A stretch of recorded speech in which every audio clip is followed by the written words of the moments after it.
할렐루야. 네. 추운 날씨 가운데 오시느라 고생했습니다. 오늘 하나님 말씀에 큰 역사가 있을 줄로 믿습니다. 네. 여러분은 하나님을 어떤 하나님으로 믿으십니까? 어떤 일은 하나님은 무서운 하나님으로 믿고 있습니다. 어떤 분은 벌 주시는 하나님으로 또 알고 있습니다. 또 어떤 사람은 하나님 때리시는 하나님으로 알고 있습니다. 또 어떤 사람은 하나님은 징계하시는 하나님으로 알고 있습니다. 그 가운데 또 어떤 사람은 하나님은 사랑의 하나님으로도 알고 있습니다. 그러나 오늘 시련과 역경 속에 있는 이스라엘 백성들을 향하여 예레미야가 하나님의 말씀을 전했습니다. 나 여호와가 말하노라 너희를 향한 나의 생각은 내가 아나니 재앙이 아니라 곧 평안이요 너희 장래에 소망을 주려 하는 생각이라고 말씀하고 있습니다. 우리 이 말씀을 통하여 우리를 향하신 하나님의 생각을 잘 알 수 있습니다. 그래 먼저 기억할 것이 있습니다. 하나님은 우리의 아버지라는 사실입니다. 주님은 누가복음 11장에서 우리에게 기도를 가르치면서 뭐라고 하십니까? 너희는 기도할 때 한밤중에 친구를 위하여 떡을 빌리러 간 친구처럼 기도하라고 말하고 있습니다. 기도할 때 간절히 간청하라는 것입니다. 그래서 구하라 주실 것이요 찾으라 찾을 것이요 문을 두드리라 그러면 열릴 것이라고 가르쳐주고 있습니다. 여러분 얼마나 구하였습니까? 얼마나 찾아봤습니까? 얼마나 많이 문을 두드려 봤습니까? 구하고 찾으라 문을 두드리라고 우리에게 말하고 있습니다. 말씀대로 하면은 그렇게 이루어지는 줄로 믿습니다. 세상에 어떤 아비가 자식이 떡을 달랐는데 돌을 줄 아비가 어디 있으며 자식이 생선을 달랐는데 뱀을 줄 아비가 어디 있겠느냐. 세상에 못된 아비라도 자기 자식에게 좋은 것을 줄 줄 알거든 하물며 독생하신 아들까지 내어주신 아버지 하나님께서 구하는 자에게 좋은 것을 주시지 않겠느냐고 그렇게 말하고 있습니다. 아비란 세상에 못된 아비라도 자기 자식에게는 좋은 것을 주려고 한다는 사실입니다. 근데 하물며 하나님 아버지께는 어떻겠습니까? 하나님 아버지가 누구십니까? 우리가 아직 죄인 되었을 때 우리를 구하시려고 독생자까지 내어주신 아버지이십니다. 그분이 우리의 아버지이시것입니다. 그분은 우리를 권고하시는 아버지이십니다. 오늘 10절에 나 여호와가 이같이 말하노라 바벨론에서 70년이 차면 내가 너희를 권고하고 나의 선한 일을 너희에게 실행하여 너희를 이곳으로 돌아오게 하겠다고 말씀하고 있습니다. 여러분 권고란 돌아본다는 뜻입니다. 다시 돌아본다는 뜻입니다. 지금 이스라엘이 바벨론의 포로로 끌려갈 70년 포로 생활을 하고 있습니다. 장장 70년입니다. 이들이 누구입니까? 하나님의 백성들입니다. 하나님의 백성이 왜 포로로 끌려가 70년 동안 거기 있습니까? 하나님의 백성이 70년간을 포로 생활할 때 이들의 마음에 무슨 생각이 들었겠습니까? 과연 하나님은 살아계시는가? 과연 하나님이 우리를 기억하고 계시는가? 하나님이 우리를 버리지 않았으면 이런 일이 있을 수 있는가? 별 생각을 다 하셨을 것입니다. 우리도 마찬가지입니다. 날마다 기도하고 날마다 하나님 원하는 거 다 했는데 내가 원하는 것을 하나님이 다 들어주지 않습니다. 정말 하나님 살아계십니까? 하나님 왜 이러십니까? 원망을 섞일 때도 많이 있습니다. 그러나 중요한 것은요, 신앙은 끝까지 지키는 자가 차지한다는 것입니다. 여러분 끝까지 인내하는 사람이 차지하는 것입니다. 신앙이 무엇입니까? 여기에 반드시 돌아보시는 하나님을 믿는 것이 신앙인 것입니다. 하나님이 나에 가까이 온다는 것을 믿는 것이 바로 신앙인 것입니다. 하나님이 내 편에서 도와주신다는 것을 믿는 것입니다. 여러분 자식이 넘어져도요 그 자식은 부모가 자기를 이렇게 세울지 다 압니다. 오늘 여기 와가지고 창문을 이렇게 내다보니까 어떤 할머니인지 손자하고 손을 잡고 걷는 이 횡단보도를 건너오는데 아이들은 참 불이 꺼져라니까 그냥 할머니 혼자 뛰는 거. 근데 뛰는데 애가 중간에 와서 팍 넘어지는 거예요. 그게 얘가 넘어지니까 어쩔 줄을 모르고 막 지금 뭐 차는 오지 않았는데 어쨌든 지금 신호는 이 숫자가 떨어지고 있으니까 그러니까 할머니가 어머니는 아닌 것 같아요. 할머니가 얼마나 날렵하게 달려왔는지요. 그냥 아이를 다 손자를 딱 안고 다시 물러서 갖고 다음 신호를 기다리더라고. 독수리보다 더 빠른 것 같아 할머니가. 그건 그거 하나님이 그러겠구나. 우리가 넘어 있지만요, 정말 믿을 때마다 하나님께서 우리를 할머니가 손자를 지키는 것처럼 저렇게 지켜주지 않는가? 자꾸 마음에 위로가 되더라고요. 여러분, 기도하는 것이 좀 늦어진다고 해도요, 끝까지 기도하고 여러분의 신앙을 지키시기를 주의 이름으로 축원합니다. 하나님은 택하신 자를 버리지 않는다고 말합니다. 찬양도 오늘 불렀지만 하나님은 택하신 자를 버리지 않습니다. 하나님은 택하신 자를 외면하는 분이 아니신 것입니다. 하나님은 돌아보시는 하나님이신 것입니다. 다시 찾아오시는 하나님이신 것입니다. 세상에 모두가 다 버려도 외면할지라도 주님은 버리지 않으실 줄로 믿습니다. 근데 때로는 그렇게 느껴질 때가 있습니다. 아브라함을 하나님께서는 75세에 부르셨습니다. 100살이 되도록 아들이 없습니다. 100살입니다. 그때 아브라함과 그의 아내 사라는 이미 아들을 포기했습니다. 그러나 하나님은 절대로 잊지 않으시고 다시 찾아오십니다. 아브라함의 나이 99세, 그의 아내 사라가 여전한 89세, 이 약속이 이루어지십니다. 내년 이맘때 내 아내 사라에게 아들이 있으리라고 말하고 있습니다. 89세입니다. 하나님은 89세도 주시는 하나님이십니다. 주실 수 있는 하나님이십니다. 먼저 우리는 하나님이 택하신 사람을 반드시 돌아보신다는 것을 믿어야 합니다. 하나님은 택하신 우리를 돌아보시고 버리지 않으십니다. 아버지와 형을 속이고 장자권을 빼앗고 아버지의 축복 기도를 빼앗아 도망자의 삶을 사는 야곱에게 하나님은 20년 만에 찾아오셨습니다. 야곱아, 내 고향 내 족속에게로 돌아가라. 하나님이 버린 것 같지만 버리지 않으셨습니다. 형들에게 미움을 사서 애굽의 노예로 팔려가 보디발의 집에서 노예 생활하는 요셉에게도 하나님은 찾아오셨습니다. 그 하는 일마다 형통했습니다. 손대는 일마다 잘 됐습니다. 결국은 보디발 집의 가정 총무가 됐습니다. 그러나 어느 날 보디발의 아내의 유혹을 받아 억울하게 누명을 쓰고 감옥에 갔습니다. 순간 하나님은 요셉을 버리셨는가? 그렇게 생각할 수 있습니다. 하나님이 요셉을 왜 감옥 안에서 버렸는가? 그게 하나님은 다시 감옥에 있는 요셉을 찾아오시는 하나님이십니다. 거기서 요셉은 나라를 다스리는 국무총리의 수업을 잘 마쳤습니다. 결국 하나님의 때가 와 요셉은 애굽 나라의 총리가 되어 이스라엘이 애굽에 들어가 민족을 이루게 되리라는 하나님의 말씀을 이어드리는 주인공이 되었다는 사실을 우리는 잘 알고 있습니다. 오늘 본문에 이스라엘에게 주는 하나님의 말씀이 있습니다. 이들이 누구입니까? 하나님의 백성인 것입니다. 하나님의 은혜로 살아온 백성인 것입니다. 그런 그들이 하나님을 섬기지 않고 우상을 섬깁니다. 말씀을 버리고 악한 일만 합니다. 그때마다 주의 종들을 통해서 수없이 경고를 하지만 듣질 않습니다. 결국 하나님은 이들을 때리기를 작정하십니다. 뭐 하시기로요? 때리는 것입니다. 아버지가 아들을 왜 때립니까? 잘되라고 때리는 것입니다. 그 처음에는 바벨론이 침공하여 왕과 쓸만한 사람들을 다 붙잡아갑니다. 바벨론 나라에 다 붙잡아가는 것입니다. 그 10년 만에 또다시 침공하여 수 없는 사람이 죽고 또 잡아갑니다. 그리고 다시 10년 만에 바벨론에 의해서 완전히 이스라엘이 멸망하게 됩니다. 그때 하나님은 이미 에레미야를 통하여 선포하기를 70년이 마치면 돌아오게 하리라고 예언하고 있습니다. 그럴 수 없는 거짓 선자들이 나타나서 백성들을 미혹합니다. 괜찮다. 무슨 70년까지 가겠냐? 2년 3년 있으면 나라가 회복될 것이니 걱정하지 말라고 합니다. 우리 여기서 하나님이 왜 하나님의 백성을 바벨론을 통해 때리셨는가를 알아야 합니다. 하나님은 오늘도 믿음의 사람들을 때리기도 합니다. 건강을 때리기도 합니다. 물질을 때리기도 합니다. 사업을 때리기도 합니다.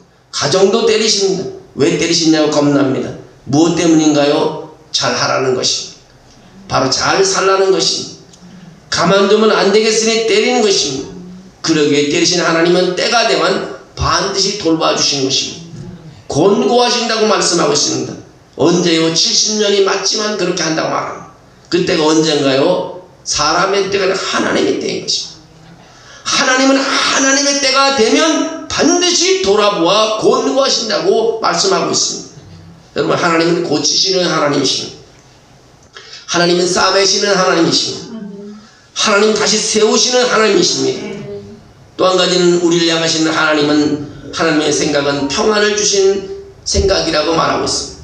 11절에 보면 나 여호와가 말하노라 너희를 향한 나의 생각은 내가 아나니 재앙이 아니라 곧 평안이요 너희 장래의 소망을 주려는 생각이라고 말하고 있습니다.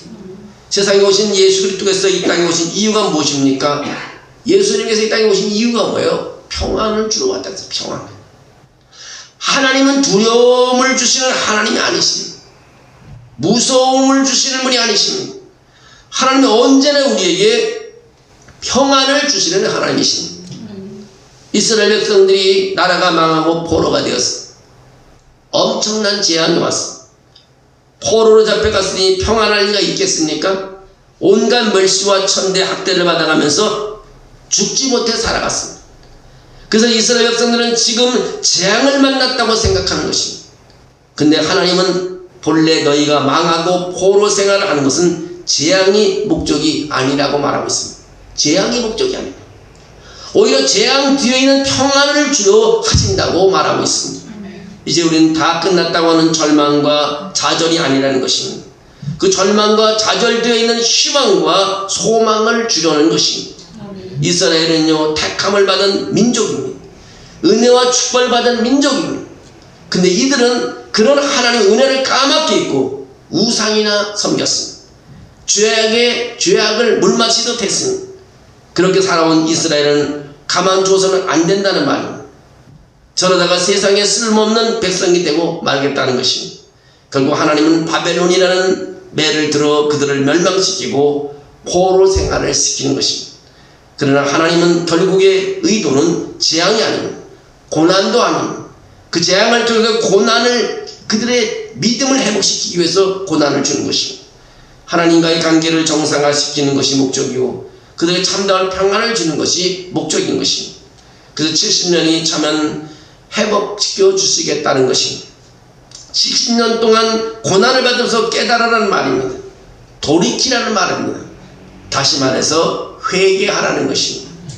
하나님은 재앙을 주시는 하나님이 아니시고 평안을 주시는 하나님이기 때문에 그렇습니다. 오히려 고난을 받는 사람들에게 주시는 첫 번째 주의 말씀이 바로 두려움인 것입니다. 홍해 앞에 선 이스라엘에게 주님은 뭐라고 하십니까? 너희는 두려워 말고 가만히 서서 오늘날 여호와께서 너희를 위하여 행하시는 구원을 보라고 말하고 있습니다.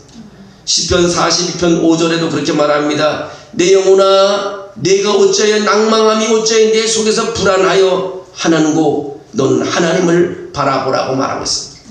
여러분 우리가 할 수 없는 일은 포기하지 말고 하나님을 바라볼 때 다시 일어날 수 있습니다. 하나님의 희망을 두는 자는 결코 불안해하거나 피곤하지 않다는 것입니다. 하나님께서 우리에게 희망 약속을 해주셨습니다. 축복을 약속했기 때문인 것입니다. 내일을 약속하셨기 때문인 것입니다.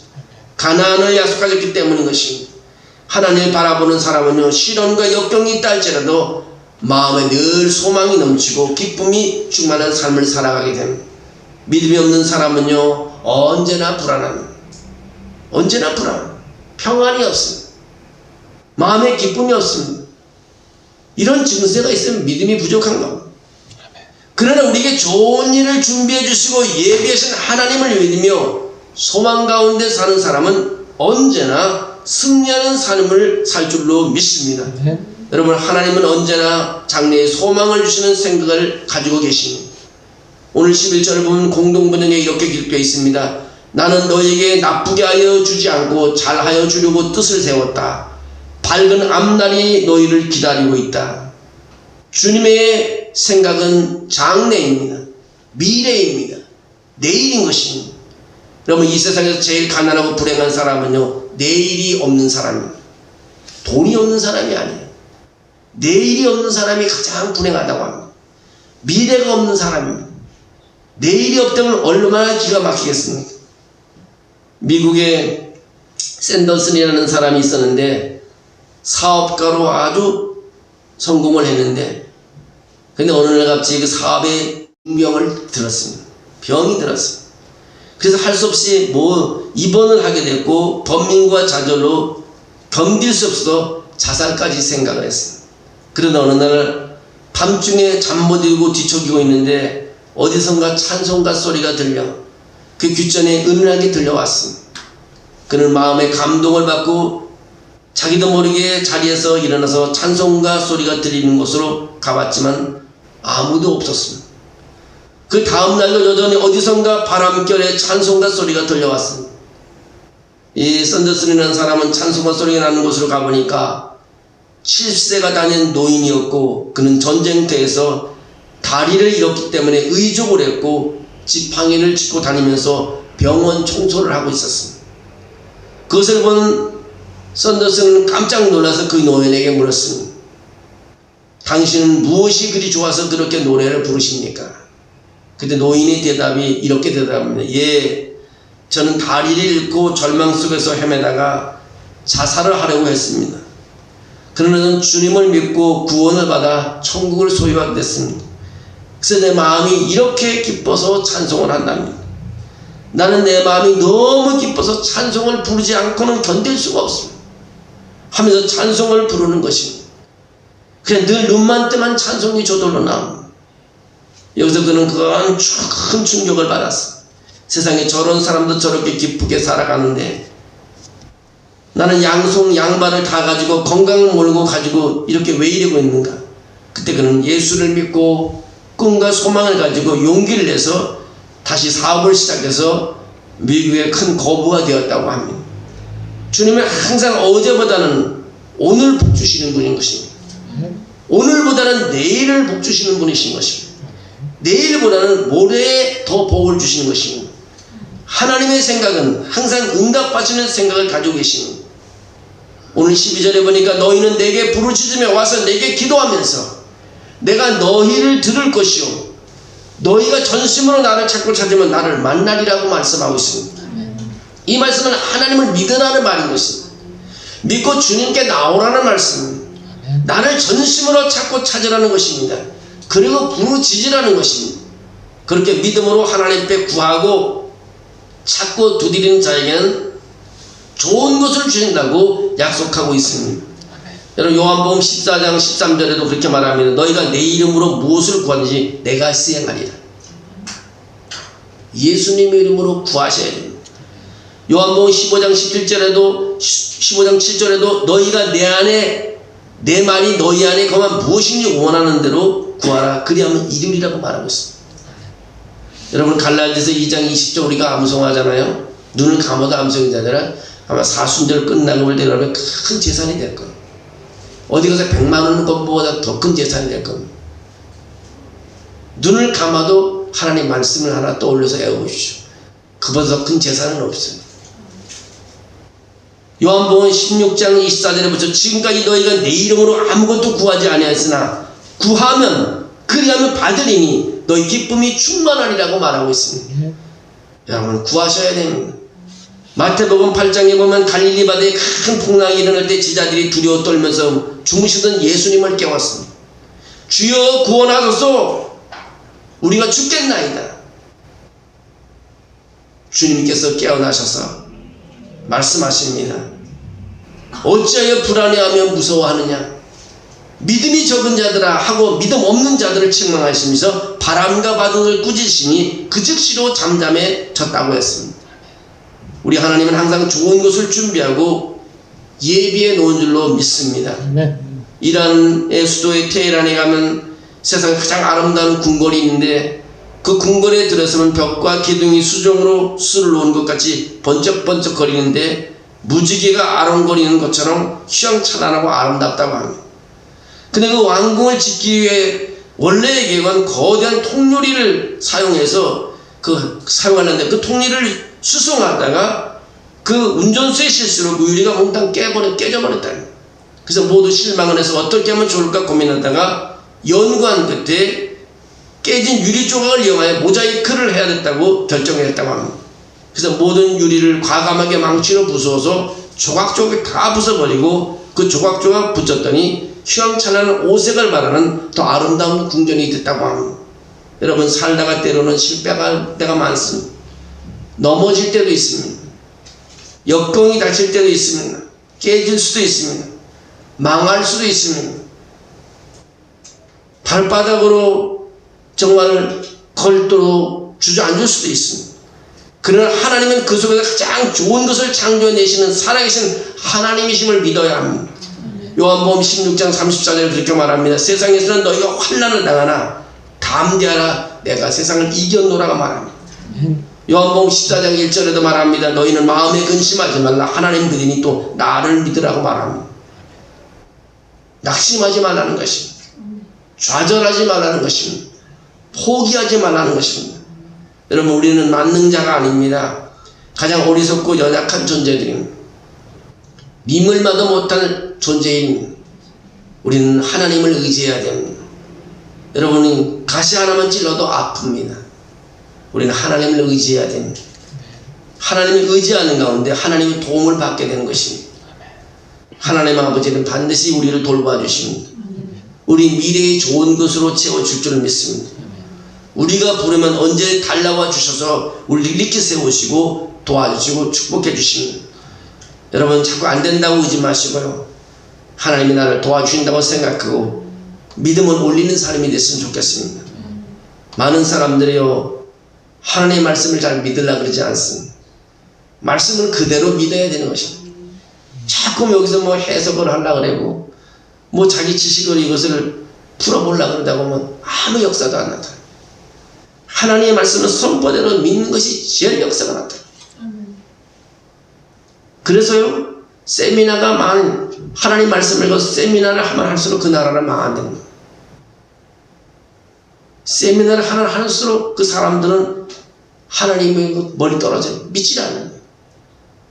하나님 말씀은요, 천년이 가도 바뀌지 않는 말씀입니다. 한 말씀에는 죽을 때까지 써먹을 수 있습니다. 모든 것은 다 바뀌어도요, 우리가 이 세상을 떠날 때까지 이 말씀은 안 바뀝니다. 바꿀 수도 없고요, 바뀌어지지도 않습니다. 그래서 한 번 외우면 평생을 살아계신 말씀으로 살아갈 수 있습니다. 여러분, 갈라디아서 2장 20절, 시동 걸 때도 빨리 출발하지 말고 암송하고 밥을 먹기 전에는 못 외우면 밥을 먹지 마시죠. 그럼 저절로 외워질 겁니다. 여러분, 하나님 말씀을 붙잡고 승리하는 밤이 되기를 원하고 여러분 일생이 그런 삶이 되기를 주의 이름으로 축원합니다. 이밤 하나님의 생각만 했으면 좋겠습니다. 그럼 우리는 일어날 수 있습니다. 사람의 생각을 하다 보니까 안 되는 것입니다. 하나님께 모든 맡기는 그런 믿음을 가져야 될 것입니다. 여러분, 오늘 이 밤에 함께 우리 기도하기를 원합니다. 정말 하나님께서 도와주셔서 우리 교회도 도와주시고 여러분의 가정도 도와주시고 여러분 일생도 도와주시고 가는 길 하나님 믿고 갈 때 절대로 후회함이 없습니다. 내가 손해를 봐도 하나님을 믿고 가는 사람은 후회함이 없습니다. 네. 여러분, 자녀를 위해서도 좀 많이 기도해 주시고요, 우리 교회 부흥을 위해서도 좀 많이 기도하시고 할 수 있으면 눈물 좀 흘려줬으면 좋겠습니다.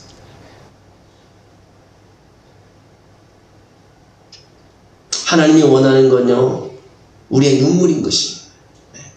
하나님 우리에게 돈을 요구하는 것도 아니고 하나님 그 멋있는 작품을 요구하는 것도 아니고 하나님이 우리에게 요구하는 것은 우리의 눈물을 기다리고 계십니다.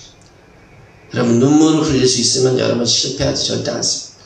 우리 교회가 눈물 흘리는 사람이 있으면 교회는 무너지지 않을 것이고 여러분의 가정도 눈물 흘리는 한 사람이 있어요. 여러분의 가정은 절대로 어려움당하지 않을 것이고 눈물 흘리는 사람이 있는 나라는 넘어지지 않습니다. 뭐 강화문에 가서 피켓 들고 데모하고 뭐 나라를 세우려고 애국하는 사람도 많이 있습니다. 그러나 더 중요한 것은 하나님 피켓 들고 가는 사람도 중요하겠지만 눈물 한 방울 흘리는 사람의 힘이 큰 것입니다. 오늘 이 밤에 한 방울의 눈물을 흘리고 돌아가는 여러분이 되시기를 주의 이름으로 축원합니다.